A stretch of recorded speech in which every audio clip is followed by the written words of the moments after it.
오늘 우리가 읽은 이 본문은 백부장의 하인을 고쳐주신 사건에 관한 기록입니다. 본문에서 찾을 수 있는 특이한 점이 있습니다. 그것은 로마 장교의 이야기라는 것입니다. 그 당시는 로마가 이스라엘을 점령하고 있었기 때문에, 또 식민 통치를 하고 있었기 때문에 이스라엘에는 점령군 로마 군인들이 많이 와 있었습니다. 로마 장교가 어떻게 해서 예수님을 믿게 되었는가, 그것에 대한 기록은 성경에 나와 있지 않습니다.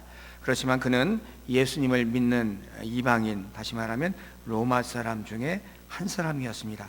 그리고 자기의 병 때문에 예수님께 찾아온 것이 아니라 자기 하인의 병을 고쳐달라고 했다는 점도 특이합니다.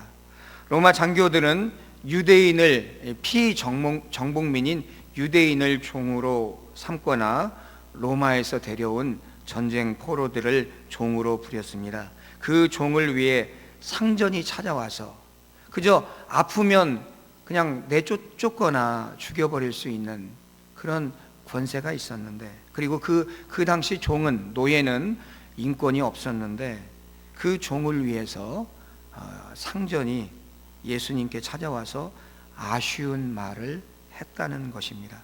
우리는 본문 속에서 백부장의 신앙과 거기에 응답하시는 그리스도의 치유의 능력을 발견할 수 있습니다. 먼저 백부장의 신앙을 살펴보겠습니다. 첫째는요, 예수님을 주님, 주라고 불렀습니다. 본문 6절을 보면 주여 내 하인이 중풍병으로 집에 누워 몹시 괴로워하나이다 라고 했습니다. 구약에서는 주님을 아도나이라고 하고요, 신약에서는 퀴리오스라고 이렇게 부릅니다. 전체 로마인들, 특별히 군인들 가운데 주님은 누구입니까? 군인의 최고 사령관 시저가 바로 군인들에게 있어서 주님이었습니다. 사방에 황제의 동상이 여기저기 세워져 있고, 최고 사령관인 시저를 주로 경배하게 했습니다. 마치 북한에서 김일성 동상을 세우고 그 사체를 미라로 만들어서 숭배하는 것과 같은 이치입니다. 그런데 그는 이 로마의 100명의 군인을 다스리는, 거느리는 이 백부장이 로마 최고의 황제 시저 말고 다른 주를 부른 것입니다. 예수님을 주님이라고, 아도나이라고, 퀴리오스라고 그렇게 불렀던 것입니다. 이것은 대단한 용기이며 대단한 결단이라고 아니할 수 없습니다. 예수 믿는 사람이라면, 우리가 모름지기 예수 믿는 사람이라면 다른 사람들 앞에서 예수님을 주님이라고 고백할 수 있고, 그 주님을 향해서 기도할 수 있어야 됩니다. 이 로마 백부장에게 주님은 시저였지만 예수님을 향해서 주님, 주여 이렇게 자기의 모든 것을 걸고 고백할 수 있는 용기와 결단이 있었습니다. 우리에게도 이런 용기, 이런 결단이 필요한 것입니다. 두 번째로 이 백부장은 말씀의 능력을 믿었습니다. 백부장이 찾아와서, 상전이 찾아와서 자기 하인을 위해서 아쉬운 소리를 했습니다. 주님, 내 하인을 고쳐주옵소서, 내 하인을 고쳐주옵소서. 그 간청하는 믿음이 기특해서 예수님께서 이렇게 말씀해 주셨습니다. 내가 가서 고쳐주리라. 내가 너희 집에 가서 네 하인을 고쳐주리라. 이렇게 말씀하시자 백부장이 이렇게 얘기했습니다. 주여, 내 집에 들어오심을 나는 감당하지 못하겠사오니 다만 말씀으로만 하옵소서. 그러면 내 하인이 낫겠사옵나이다.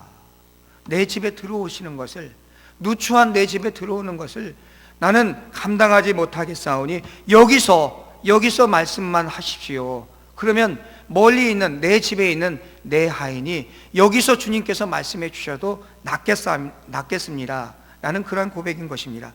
그 당시 파견관인 로마 백부장 상류층이었습니다.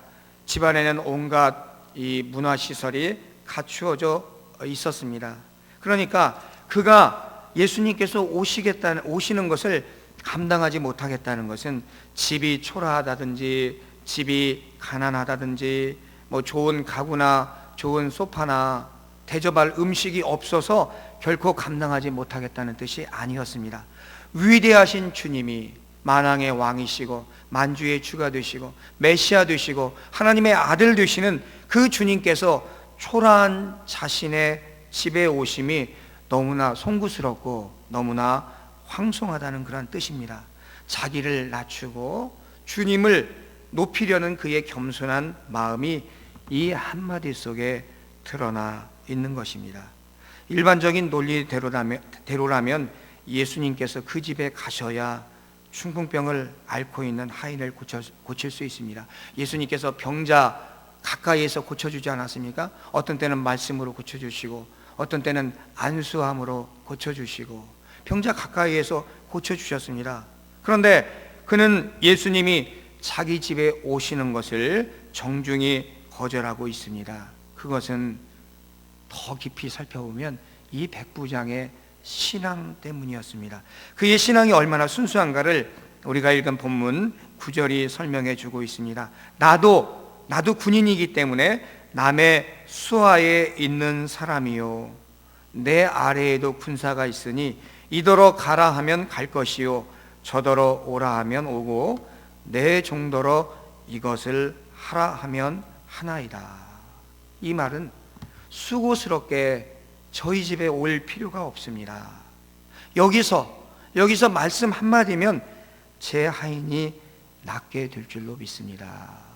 우리 주님은 능력이 많으시지 않습니까? 굳이 저희 집까지 오실 수고를 하실 필요가 없습니다. 여기서만 말씀하셔도 주님의 능력은 내 집에 있는 하인에까지 미칠 것입니다. 그래서 하인이 나을 것입니다. 이 믿음보다 더 순수하고 큰 믿음이 어디에 있겠습니까? 여러분들, 황제가 지금 왕궁에서 저 국경에 있는 변방에다 성을 하나 지으려고 합니다. 그러면 그 황제가 그 변방까지 수고스럽게 가서 여기다가 바로 내가 손가락으로 지적하는 이곳에다가 성을 세워라, 이렇게 해야 성이 세워질 수 있습니까? 아닙니다. 왕궁에서 저 어느 곳 국경 어느 지방에 성을 세워라, 왕궁에서 말 한마디만 해도 그 말에 위험이 있고 그 말에 권위가 있어서 모두 예 알겠습니다, 황제께서 폐하께서 말씀하신 그곳에 성을 세우겠습니다. 그 왕궁에서 조용히 말 한마디 해도 그 황제의 말에는 위험이 있고 능력이 있고 권위가 있는 법입니다. 그래서 그 명령이 전달되고 그 뜻대로 이루어지는 것입니다. 그렇습니다. 한 나라의 황제도 왕궁에서 조용히 하는 말이 저 변방에 성을 세울 수 있는 것입니다. 하물며 만왕의 왕이 되시고 만주의 주가 되시는 예수님께서 말씀 한마디면 이 백부장의 집에 있는 이 병자가 하인이 낫지 않겠습니까? 이 수고스럽게 내 집에 오실 필요가 없습니다. 이 백부장의 말은 만왕의 왕이시고 만주의 주가 되시는 예수님, 내가 어찌 감히 하나님의 아들이시고 메시아이신 주님을 내 집에 모실 수 있겠습니까? 여기서만 말씀하셔도 주님의 말씀은 능력과 위엄이 있기 때문에 말씀대로 다 이루어질 것을 믿습니다 라는 의미입니다. 그렇죠? 이 믿음이 있다면 목사님께서 내가 아픈데 신방 오신다고 하면 목사님 신방 안 오셔도 됩니다. 그 자리에서, 거기 있는 그 자리에서 기도해 주셔도 될 것 같습니다. 뭐 이렇게 할 수 있지 않겠습니까? 참으로 이 백부장의 믿음, 귀하고 위대한 믿음이 아닐 수 없습니다. 군대는 규율과 명령이 절대시되는 특수 공동체입니다. 그래서 군인은 명령과 복종이 체질화되어야 합니다.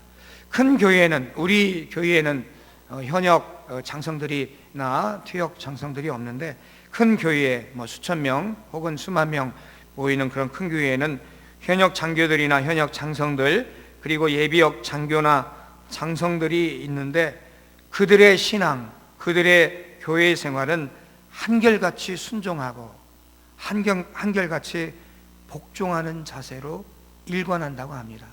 목사님이 또 전도사님이 무슨 말을 하면 예 알겠습니다, 예 그렇게 하겠습니다, 해보겠습니다. 이 군대에서 이 오랜 군 생활을 체질화되어서 자기도 명령하고 아랫사람에게는 명령하고 윗사람이 명령하면 그대로 따르고 순종하는 것이 체질화되어서 목사님이 혹은 귀역자들이 한마디 하면 예 알겠습니다, 예 그렇게 하겠습니다, 이해해 보겠습니다. 그런 이 순종하고 복종하는 자세가 체질화되어서 신앙생활을 아주 잘한다고 합니다. 별을 달았던 사람들이, 혹은 이 무궁화를 달았던 그런 사람들이 정작 교회 생활에서는 거들먹거리지 않고 겸손하게 순종하고 신앙생활을 잘한다고 합니다. 그런데 오히려 사병 출신들이 교회 안에서 더 건방을 떨고 거들먹거린다고 합니다. 어느 날 그리스의 알렉산더 대왕, 이 동방을 페르시아와 인도까지 정복했던 알렉산더 대왕이 평상복 차림으로 시내를 돌다가 거들먹거리면서 거드름을 피우고 있는 한 사람을 만났습니다. 그래서 알렉산더가 그에게 물어보았습니다.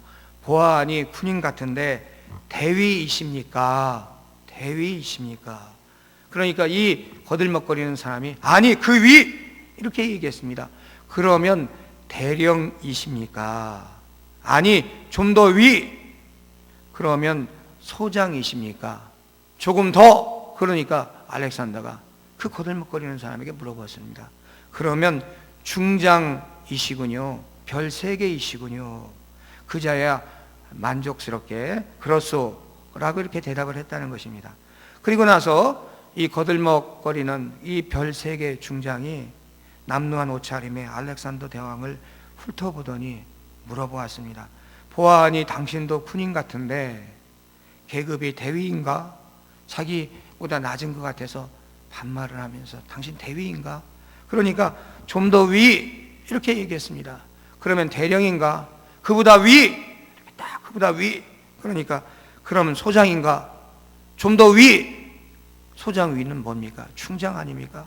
자기랑 같거나 자기보다 높다는 것을 이제 점차 깨닫고 겁이 덜컥 났습니다. 소장보다 더 위라고 하니까 이제 목소리가 떨렸습니다.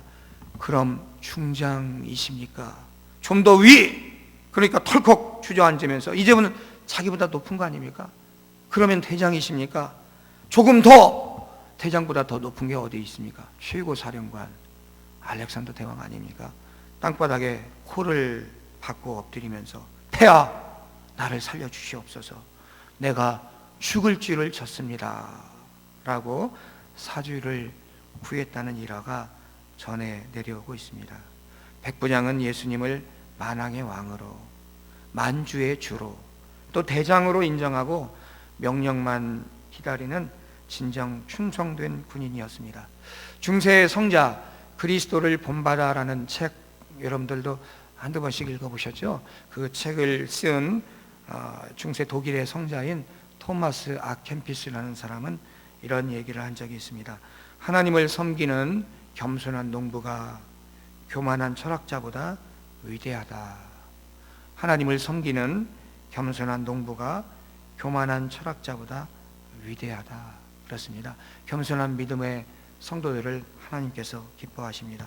백부장이 문제를 해결할 수 있었던 것은 그의 겸손과 말씀의 능력을 믿는 그의 신앙 때문이었습니다. 이제 주님의 응답을 살펴보겠습니다. 7절을 보면 내가 가서 고쳐주리라 이렇게 말씀해 주셨습니다. 병든 인간과 병든 세상은 치유를 받아야 합니다.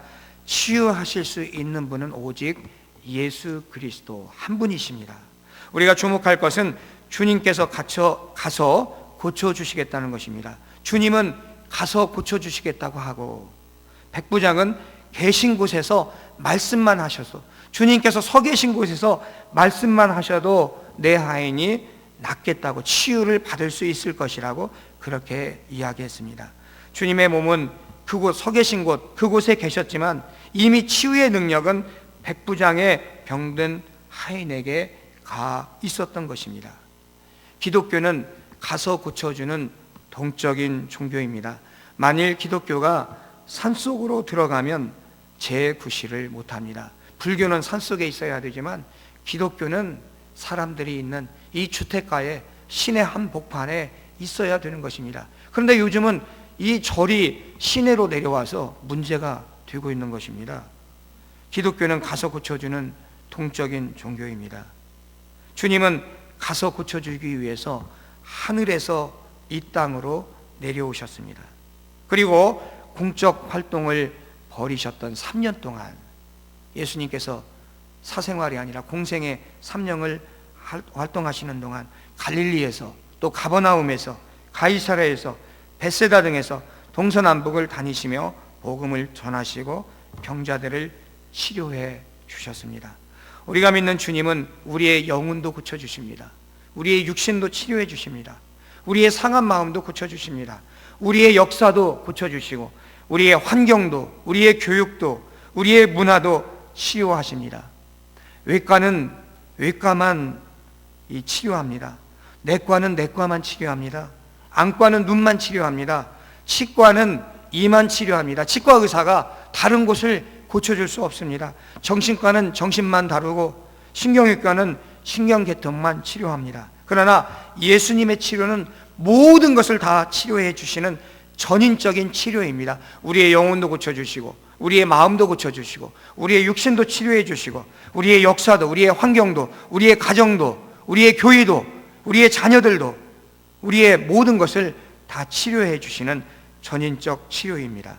치료 못하시는 것이 없고 치료 안 되는 것이 없습니다. 부모도 자식도 또 남편도 아내도 가정도 사회도 국가도 치료하십니다.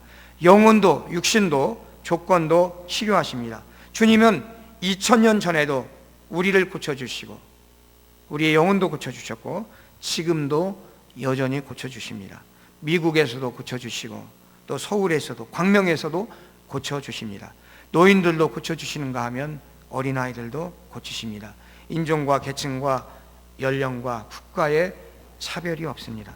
나도 고쳐주시고 여러분도 고쳐주십니다. 다만 우리는 여기서 중요한 결론을 외면하면 안 됩니다. 10절을 보면 예수께서 들으시고 놀랍게 여겨 따르는 자들에게 이르시되 내가 진실로 너희에게 이르노니 이스라엘 중 아무에게서도 이만한 믿음을 보지 못하였노라. 백부장의 그 믿음이 있었기 때문에 예수님의 치유의 능력이 그 자리에서 서신 그 자리에서 백부장의 집에까지 임했던 것입니다. 그 백부장의 믿음은 무슨 믿음입니까? 보기 드문 믿음이었습니다. 찾기 힘든 믿음이었습니다. 또 놀라운 믿음이었고 주님께서 감탄할 만한 믿음이었습니다. 그래서 이 백부장을 향해서 이스라엘 자손 중에 이만한 믿음을 보지 못하였다고 그렇게 말씀해 주신 것입니다. 그 믿음 때문에 백부장은 하인이 고침을 받게 된 것입니다. 나에게도 그러한 믿음이 있을 때 고침 받게 되는 것입니다. 여러분들 모두가 백부장과 같은 이러한 믿음으로 문제를 해결받고 영육이 고침받고 범사가 형통하게 되기를 주의 이름으로 축원합니다. 은혜로우시고 자비로우신 하나님 아버지, 저희들에게 백부장과 같은 믿음을 허락하여 주시옵소서. 예수님을 만왕의 왕으로, 만주의 주로, 메시아로, 하나님의 아들로, 우리의 모든 것을 해결할 수 있는 주님으로 믿고 고백할 수 있는 백부장의 그러한 믿음을 허락하여 주옵소서. 또한 백부장처럼 순종할 수 있는 그러한 믿음을 허락하여 주옵소서. 아버지 하나님, 주님의 말씀에 순종하게 하여 주시고 담임 목사님과 교역자들 그러한 말씀에 순종할 수 있는 우리 성도들 되게 하여 주옵소서. 아브라함처럼 이삭처럼 순종이 체질화될 수 있는, 불순종하거나 반항하거나 거역하지 않고 순종이 체질화될 수 있는 우리 성도들 되게 하여 주시옵소서. 말씀의 능력을 믿고 의지할 수 있는 그러한 백부장과 같은 믿음을 허락하여 주옵소서. 여기서 말씀하셔도 멀리 있는데 하인이 낫겠습니다. 주님의 말씀을, 그 능력을 인정하고 또 의지하고 또 믿는, 고백할 수 있는 우리 백부장과 같은 그런 믿음을 갖게 하여 주옵소서. 그래서 우리가 영육간에 고침받고 문제를 해결받고 우리의 범사가 형통하게 되는 놀라운 은혜와 축복이 우리 삶에 날마다 넘쳐나게 하여 주시옵소서. 감사드리며 거룩하신 예수님의 이름으로 간절히 기도하옵나이다. 아멘.